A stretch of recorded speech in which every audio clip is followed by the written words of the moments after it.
In today's competitive and challenging life, everyone is caught up in the race to outdo each other. Every individual is constantly thinking about their family, job, health, and countless other challenges. This continuous contemplation often leads to overthinking, pushing individuals into a mental stress zone. In the era of modernity, mental stress has become a prevalent issue affecting everyone's life in one way or another.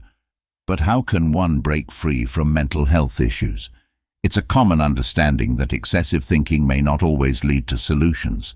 Instead, it's better to keep the mind calm and find a solution. Today, through a heartwarming story, we will attempt to explore this concept. Let's delve into this story and try to understand it better. Once upon a time, there was a massive monastery in a part of Nepal where around 300 Buddhist monks lived. All of them were engaged in the practice of self-discovery under the guidance of their guru. One day, a young boy came to the monastery aspiring to become a disciple. He approached the guru and said, "Gurudev, I want to know myself. I'm on a quest for truth. I want to find out what is real." The guru looked at him and said, "If you want to know the truth, you must be willing to put your entire life at stake. Even then, there's no guarantee that you will discover the truth in this lifetime. Are you prepared for that?" The disciple replied, "Gurudev, I haven't come here to turn back. I am fully prepared for this." The guru then said, "If you're ready, here's what you need to do. In this monastery, there are 300 Buddhist monks. Your task will be to grind rice for them. You have to work on this task from morning till evening, and when you get tired, take a break. Resume grinding rice the next morning.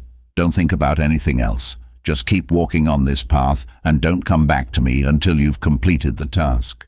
If there's a real need, I will come to you myself." Following the guru's orders, the young man began grinding rice.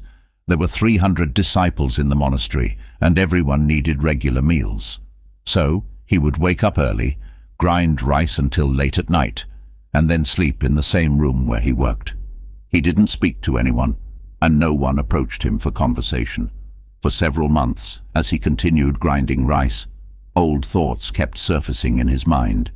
Yet, after contemplating for a while, he would forget them because no new insights emerged, and gradually his mind became less cluttered with thoughts.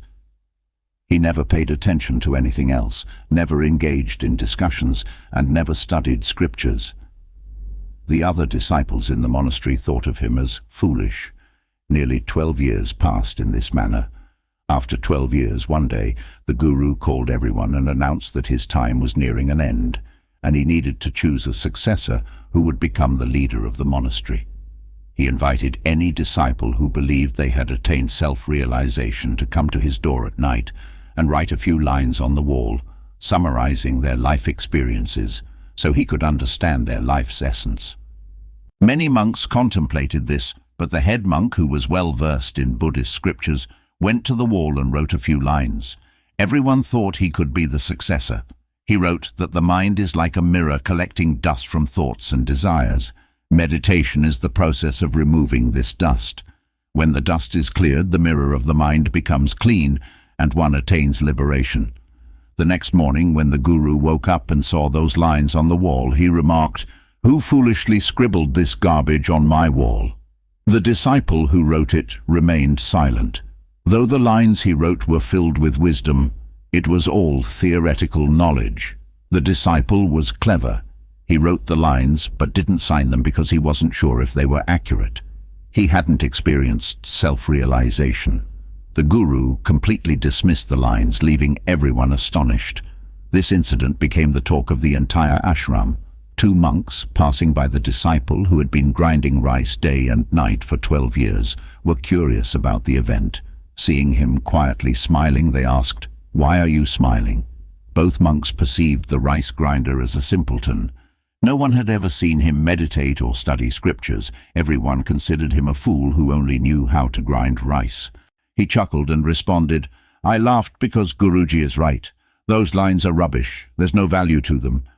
The 2 monks were surprised and asked him, "Can you write better lines?" The rice grinder replied, "No, because I'm illiterate. But yes, I can say a few lines. If you can write those better lines, I'm ready to follow you." The two monks agreed, and all three went near Guruji's room. The rice grinder spoke a few lines, and the other monk wrote them on the wall, adding beneath, "Rice grinder." They thought Guruji would be angry about this too. However, the lines he suggested were profound. He said, "The mind is just an illusion. Neither the mind exists nor does it have a mirror. And when there's no mind, where will the dust settle? Only he who knows this has realized the truth." When the Guru saw these lines, he woke up in the middle of the night and went to the rice grinder. The rice grinder, exhausted from grinding rice all day, was taking a break. Guruji woke him up and said, "Take my staff and my clothes. From today you are my successor. But leave this monastery and go far away, because there are many scholars here who consider themselves superior to you. They won't tolerate the fact that a simple rice grinder has turned out to be wiser than them. You have gained all the knowledge I possess.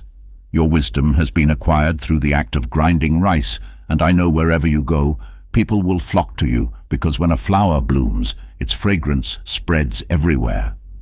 The rice grinder touched his guru's feet and left that very night. If we observe this in our lives, we'll find that many people think meditation can only be done by sitting in one place with eyes closed. But in reality, that's not the case. Meditation can be practiced while doing other activities. Essentially, meditation means doing whatever you're doing with complete focus, so that you're not aware of your body. Just like the rice grinder who became so engrossed in grinding rice that he forgot about himself. He attained self-realization while grinding rice. If one starts overthinking without taking any action, then there won't be self-realization.